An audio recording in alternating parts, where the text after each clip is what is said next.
اعوذ باللہ من الشیطان الرجیم بسم اللہ الرحمن الرحیم۔ سامعین و ناظرین کرام، السلام علیکم ورحمۃ اللہ وبرکاتہ۔ گزشتہ پروگرام کی دو اقساط میں سیدنا حضرت خلیفۃ المسیح ثانی رضی اللہ تعالیٰ عنہ کی تفسیر کبیر کی روشنی میں انسانی زندگی کے بارے میں مضمون بیان کیا گیا ہے۔ یہ کہ اللہ تعالیٰ نے انسانی زندگی کا آغاز کس طرح کیا، اور یہ کہ کس طرح انسان کو مختلف ادوار میں سے گزارا گیا، نیز یہ کہ سیدنا حضرت خلیفۃ المسیح ثانی رضی اللہ تعالیٰ عنہ کے کئی ایک سائنسدانوں، فلاسفروں اور مذہبی دانشوروں کے انسان کی زندگی کے بارے میں مختلف نظریات کا ذکر کیا گیا ہے، اور یہ کہ آپ نے قرآن مجید کی مختلف آیات سے اس امر کا ثبوت پیش فرمایا ہے کہ یہ نظریہ غلط ہے کہ اللہ تعالیٰ نے اپنے قانون ارتقاء کے تحت کسی جانور کو مختلف ادوار سے گزارتے ہوئے انسان کو موجودہ شکل میں ڈالا۔ یہ بھی بیان کیا گیا ہے کہ انسان اپنے آغاز سے ہی اپنی الگ اور منفرد جداگانہ حیثیت کا حامل چلا آ رہا ہے، اس وقت بھی جب کہ وہ ایک چھوٹے سے چھوٹا ذرہ حیات تھا۔ اللہ تعالیٰ نے اسی ذرہ حیات کو اپنے قانون ارتقاء کے تحت مختلف ادوار میں مختلف مراحل میں گزارتے ہوئے انسان کو انتہائی احسن رنگ میں ظاہری اور باطنی شکل سے نوازا، اور یہ بھی بیان کیا گیا ہے کہ لمبے ارتقاء کے بعد انسان پر پھر ایک ایسا دور آیا کہ اس سے توالد و تناسل کے ذریعہ اولاد پیدا ہونے لگی۔ آج کے پروگرام میں یہ بتایا جا رہا ہے کہ کیا حضرت آدم علیہ السلام ہماری موجودہ دنیا کے پہلے انسان تھے، یا ان سے پہلے بھی زمین پر انسان بس رہے تھے؟ اللہ تعالیٰ قرآن مجید کی سورۃ البقرہ کی آیت نمبر 31 میں بیان فرماتا ہے، جب تیرے رب نے ملائکہ یعنی فرشتوں سے کہا کہ میں زمین میں ایک خلیفہ بنانے والا ہوں، اس پر انہوں نے کہا کہ کیا تو اس میں ایک ایسا شخص پیدا کرے گا جو اس میں فساد کرے گا اور خون بہائے گا، اور ہم تو وہ ہیں جو تیری حمد کے ساتھ تیری تسبیح بھی کرتے ہیں اور تجھ میں سب بڑائیوں کے پائے جانے کا اقرار کرتے ہیں۔ اس پر اللہ نے فرمایا، میں یقیناً وہ کچھ جانتا ہوں جو تم نہیں جانتے۔ سیدنا حضرت خلیفۃ المسیح ثانی رضی اللہ تعالیٰ عنہ نے قرآن مجید کی اس آیت کی بڑی تفصیل کے ساتھ تفسیر بیان کی ہے۔ خاکسار اس وقت آپ کے بیان فرمودہ مضمون کے بعض حصوں کو اختصار کے ساتھ بیان کرنے کی کوشش کر رہا ہے۔ آپ بیان فرماتے ہیں کہ بعض مفسرین حضرت آدم علیہ السلام کو اس دنیا کا پہلا انسان قرار دیتے ہیں، یعنی یہ کہ حضرت آدم علیہ السلام سے انسانوں کی ابتدا ہوئی۔ مفسرین کا کہنا ہے کہ اس زمین پر حضرت آدم علیہ السلام سے پہلے فرشتے رہتے تھے۔ اللہ تعالیٰ نے ارادہ کیا کہ اب ان کو آسمان پر بلایا جائے اور ان کی جگہ ایک اور وجود یعنی آدم علیہ السلام کو پیدا کیا جائے۔ بعض مفسرین کا کہنا ہے کہ اس زمین پر حضرت آدم علیہ السلام سے پہلے جن بستے تھے۔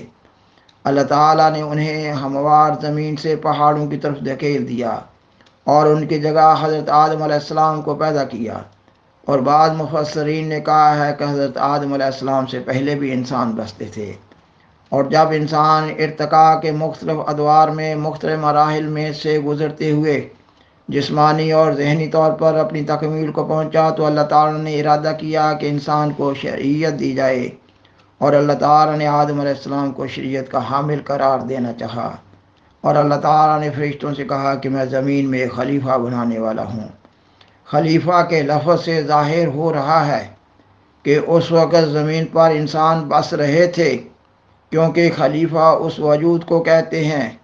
جو احکام اوامر و نواہی کو جاری کرے، اور اللہ تعالیٰ نے حضرت آدم علیہ السلام کو شریعت دی، یعنی یہ کہ شریعت کا مکلف ٹھہرایا۔ پس حضرت آدم علیہ السلام شریعت کے حامل پہلے انسان ہیں، نہ کہ نسل انسانی کے لحاظ سے پہلے۔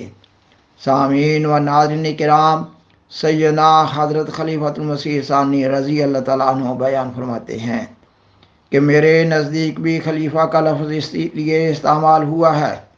کہ آدم علیہ السلام خدا تعالیٰ کے احکام و مناہی کو دنیا میں جاری کرنے والے تھے، اور اس طرف اشارہ کیا گیا ہے کہ اب دنیا میں خدا تعالیٰ کا ایک نبی ظاہر ہونے والا ہے۔ یہ کہنا کہ آدم علیہ السلام سے پہلے فرشتے دنیا پر رہتے تھے ایک بے ثبوت قول ہے، اور یہ کہ جن پہلے رہتے تھے جو بشر کے سوا کوئی اور مخلوق تھی، ویسا ہی بے ثبوت قول ہے، اور اس کی وجہ سے آدم علیہ السلام یا اس کی نسل کو خلیفہ کہنا بھی بے معنی ہے، کیونکہ خدا تعالی ہی جانتا ہے کہ اس کی مخلوق کب سے چلی آ رہی ہے۔ اگر خلیفہ کے لفظ سے بعد میں آنے والی کسی دوسری جنس کی مخلوق مراد لی جائے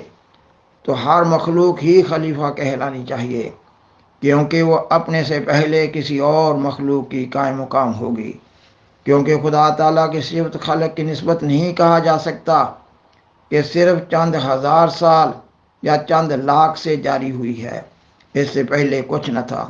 خاکسار بیان کرتا ہے کہ سیدنا حضرت خلیفۃ المسیح ثانی رضی اللہ تعالیٰ عنہ فرماتے ہیں کہ میرے نزدیک یہ بھی درست نہیں کہ خلیفہ سے مراد اس جگہ آدم علیہ السلام کی ضروریت ہے، کیونکہ قرآن کریم میں جہاں قوموں کی نسبت خلیفہ کا لفظ آیا ہے جمع کی شکل میں آیا ہے، اور آپ نے اپنے موقف کی تائید میں قرآن مجید کی بعض آیات مثلا سورۃ الانعام کی آیت نمبر 166 اور سورۃ فاطر کی آیت نمبر 40 اور سورہ یونس کی آیت نمبر 15 اور 74 اور سورۃ الاعراف کی آیت نمبر 70 اور 75 اور سورۃ النمل کی آیت نمبر 63 کے حوالہ سے بیان کیا ہے کہ قرآن مجید میں قوموں کی نسبت خلیفہ کا لفظ استعمال نہیں کیا گیا، یعنی خلیفہ کا لفظ مفرد کی شکل میں نہیں آیا بلکہ جمع کی شکل میں خلائف یا خلفاء آیا ہے، اور قرآن مجید میں خلیفہ کا لفظ ایک فرد کے لیے استعمال ہوا ہے، کیونکہ ہر فرد اپنی قسم کے فرد کا خلیفہ ہوتا ہے۔ آپ نے سورہ صاد کی آیت نمبر 27 کے حوالہ سے بیان کیا کہ اللہ تعالیٰ فرماتا ہے کہ اے داؤد، یقیناً ہم نے تجھے زمین میں خلیفہ بنایا ہے۔ سامعین و ناظرین کرام، اللہ تعالیٰ قرآن مجید کی سورۃ البقرہ کی آیت نمبر 31 میں بیان فرماتا ہے کہ جب اللہ تعالیٰ نے فرشتوں سے کہا کہ یقیناً میں زمین میں خلیفہ بنانے والا ہوں، انہوں نے کہا کیا تو اس میں وہ بنائے گا جو اس میں فساد کرے اور خون بہائے؟ سیدنا حضرت خلیفۃ المسیح ثانی رضی اللہ تعالیٰ عنہ اس آیت کی تفسیر میں مزید بیان فرماتے ہیں یہ کہ غرض آدم کے واقعہ کے ذکر میں فرشتوں کے مکالمہ سے اس طرف اشارہ کیا گیا ہے کہ بد اور ادنا لوگ تو الگ رہے، نیک اور ملائکہ صفت لوگ بھی نبی کے نزول کے وقت اس انقلاب عظیم کی حقیقت کو نہیں سمجھ سکتے جو اس کے ذریعہ سے ہونے والا ہے۔ پس شرافت یہ ہے کہ انسان اگر مان نہیں سکتا تو کم سے کم قبل از وقت مخالفت تو نہ کرے، اور اس دن کا انتظار کرے جب وہ اپنا کام کر چکے۔ اگر وہ سچا ہے تو خود ہی اس کے کام سے اس کی سچائی ظاہر ہو جائے گی، اور اگر جھوٹا ہے تو اس کا کام اس کے جھوٹا ہونے کا شاہد ہوگا۔ آپ اس آیت کی تفسیر میں مزید بیان فرماتے ہیں کہ اس آیت سے یہ بھی ثابت ہوتا ہے کہ حضرت آدم علیہ السلام کو اسی دنیا میں پیدا کیا گیا تھا، اور جو لوگ یہ خیال کرتے ہیں کہ انہیں اسی جنت میں رکھا گیا تھا جو مرنے کے بعد انسان کو ملنے والی ہے، وہ غلطی پر ہیں۔ تعجب ہے کہ اللہ تعالیٰ تو فرماتا ہے کہ میں اس زمین میں ایک خلیفہ بنانے والا ہوں، لیکن بعض لوگ یہ کہتے ہیں کہ انہیں جنت میں رکھا گیا تھا۔ آپ مزید بیان فرماتے ہیں کہ بعض لوگ یہ اعتراض کرتے ہیں، نمبر 1، خدا تعالیٰ نے فرشتوں سے مشورہ کیا،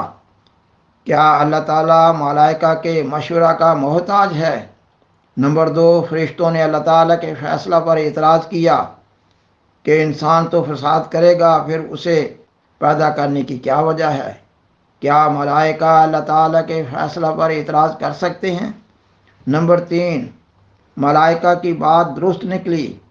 کہ آدم علیہ السلام کی نسل نے دنیا میں فساد کیا اور خدا تعالیٰ کا فعل قابل اعتراض ٹھہرا۔ خاکسار بیان کرتا ہے کہ سیدنا حضرت خلیفۃ المسیح ثانی رضی اللہ تعالیٰ عنہ نے امور مذکورہ کے جوابات پر بڑی تفصیل سے روشنی ڈالی ہے۔ خاکسار اختصار کی غرض سے آپ کے بیان فرمودہ مضمون کے بعد حصے بیان کر رہا ہے۔ آپ بیان فرماتے ہیں کہ آیت کا کوئی لفظ ایسا نہیں جس سے معلوم ہو کہ اللہ تعالیٰ نے فرشتوں سے کچھ پوچھا ہے، بلکہ الفاظ بالوضاحت بتا رہے ہیں کہ خدا تعالیٰ نے فرشتوں سے یہ کہا کہ میں زمین میں خلیفہ بنانے والا ہوں۔ پھر نامعلوم معترضین نے مشورہ کا مفہوم کہاں سے نکال لیا۔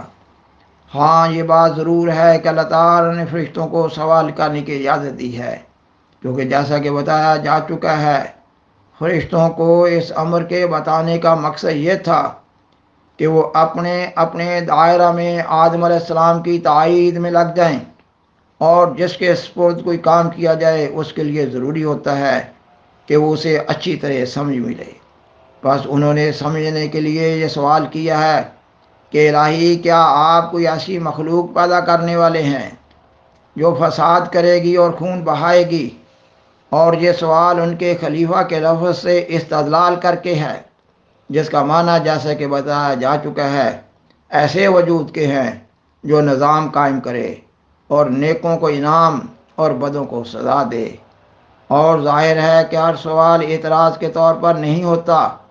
بلکہ بعض سوال زیادتی علم کے لیے ہوتے ہیں۔ ہر روز اس دنیا میں افسر ماتحتوں کو جب حکم دیتے ہیں تو وہ سمجھنے کی کوشش کرتے ہیں، ان کا یہ فعل اعتراض نہیں کہلاتا۔ تو عجب ہے کہ فرشتے تو ادب کے طور پر فوراً سوال کے ساتھ ہی کہہ دیتے ہیں کہ وَنَحْنُ نُسَبِّحُ بِحَمْدِكَ وَنُقَدِّسُ لَكَ، یعنی ہم تیری حمد کے ساتھ تیری تسبیح بھی کرتے ہیں اور تجھ میں سب بڑائیوں کے پائے جانے کا اقرار کرتے ہیں۔ لیکن متعصب معترض پھر بھی ان کے سوال کو اعتراض قرار دیتا ہے۔ اس فکرہ سے تو انہوں نے واضح کر دیا ہے کہ ہمارا سوال زیادتی علم کے لیے ہے، نہ کہ خدا تعالیٰ کی حکمت پر اعتراض کرنے کی نیت سے۔ باقی رہا تیسرا سوال جو فرشتوں نے کہا، وہ پورا ہوا اور خدا تعالیٰ کا مقصد پورا نہ ہوا۔ یہ بھی ناسمجھی پر دلالت کرتا ہے، کیونکہ خدا تعالیٰ نے کب کہا کہ انسانوں میں فساد اور سفک دماء نہیں ہوگا، یعنی کوئی انسان بھی خون ریزی نہ کرے گا۔ یہ مضمون تو خلیفہ کے لفظ سے ہی ظاہر تھا، پس جو اللہ تعالیٰ نے کہا تھا وہ پورا ہوا۔ اللہ تعالیٰ نے انبیاء علیہ السلام، خلفائے راشدین اور اولیاء کرام کے ذریعہ اپنے آپ کو دنیا پر ظاہر فرمایا، انسان کو بتایا کہ اس کی زندگی کا مقصد کیا ہے اور اس مقصد کو کس طرح حاصل کیا جا سکتا ہے۔ سامعین و ناظرین کرام، بالآخر درخواست ہے کہ برائے مہربانی اس پروگرام کو دوسروں سے شیئر کریں اور عذرائے کرم اس چینل کو سبسکرائب کریں۔ جزاکم اللہ تعالی احسن الجزا، وآخر دعوانا ان الحمد للہ رب العالمین، والسلام علیکم ورحمۃ اللہ وبرکاتہ۔ شکریہ۔